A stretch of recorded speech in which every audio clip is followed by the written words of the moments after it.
Is laughter sometimes an expression of joy? Is making peace a good thing? Is separation sometimes the best course of action for peace? Is a formal covenant of peace a good thing? Let's look at Genesis 21. Did Sarah bear Isaac, meaning laughter, in her old age? Did she laugh again with joy?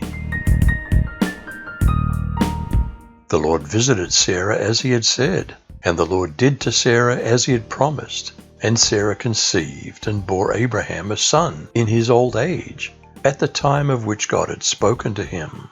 Abraham called the name of his son who was born to him, whom Sarah bore him, Isaac. And Abraham circumcised his son Isaac when he was 8 days old, as God had commanded him.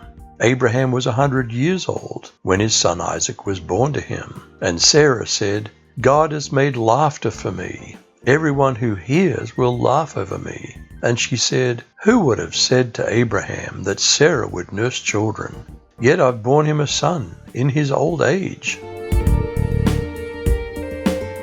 What does the New Testament say about her and her underlying faith? By faith, even Sarah herself, when she was unable to have children, received power to conceive offspring, even though she was past the age, since she considered that the one who had promised was faithful. Therefore from one man, in fact from one as good as dead, came offspring as numerous as the stars of heaven, and as innumerable as the grains of sand by the seashore. Did the animosity with Hagar arise again? What did Sarah want to do? The child grew and eventually was weaned. So Abraham threw a tremendous banquet on the very day Isaac was weaned. Nevertheless, when Sarah saw the son of Hagar the Egyptian, whom Hagar had borne to Abraham, making fun of Isaac, she told Abraham, throw out this slave girl along with her son, because this slave son will never be a co-heir with my son Isaac. What was God's advice? Should Abraham listen to his wife's wishes?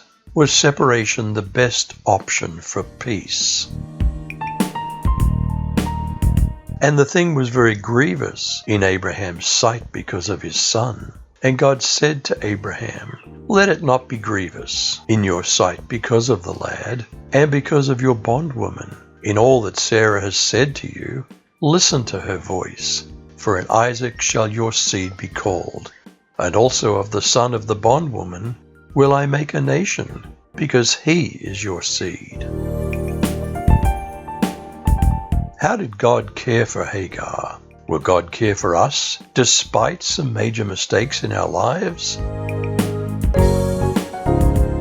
So Abraham got up early in the morning and took bread and a skin of water and gave them to Hagar, putting them on her shoulder, and gave her the boy and sent her away. And she departed and wandered about in the wilderness of Beersheba. When the water in the skin was used up, she left the boy under one of the bushes.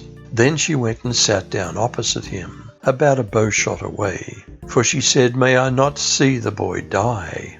And she sat opposite him, and raised her voice and wept. God heard the boy crying, and the angel of God called to Hagar from heaven, and said to her, what's the matter with you, Hagar? Don't fear, for God has heard the voice of the boy where he is. Get up, lift up the boy, and hold him by the hand, for I'll make a great nation of him. Then God opened her eyes, and she saw a well of water, and she went and filled the skin with water, and gave the boy a drink. And God was with the boy, and he grew, and he lived in the wilderness and became an archer. He lived in the wilderness of Paran, and his mother took a wife for him from the land of Egypt. Did Abraham make peace with Abimelech? Did Abimelech expect Abraham to return the kindness? At that time, Abimelech and Phicol, the commander of his forces, said to Abraham, God's with you in everything you do. Now swear to me here before God that you will not deal falsely with me or my children or my descendants. show to me and the country where you now reside as a foreigner the same kindness I've shown to you." Abraham said, "I swear it." What dispute did they settle? How was Beersheba, or well of the oath, named? Did they make an oath of peace? Then Abraham rebuked Abimelech because of a well of water which Abimelech's servants had seized. And Abimelech said, "I don't know who has done this thing. You didn't tell me, nor have I heard of it until today." So Abraham took sheep and oxen and gave them to Abimelech, and the two of them made a covenant. And Abraham set 7 ewe lambs of the flock by themselves. Then Abimelech asked Abraham, "What's the meaning of these 7 ewe lambs which you've set by themselves?"